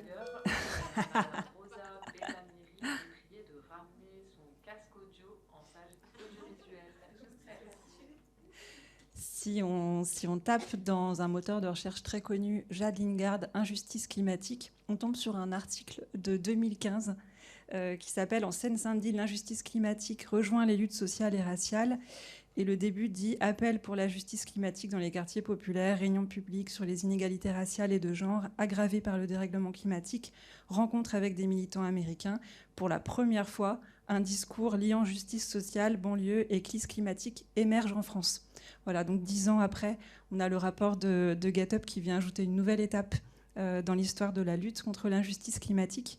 Donc un grand merci à vous 4 d'être venus parler des injustices environnementales. On aurait aimé poursuivre la conversation avec vous. Et à titre personnel, je retiens l'invitation de Jade à faire le backlash du backlash. Je pense que c'est pas mal.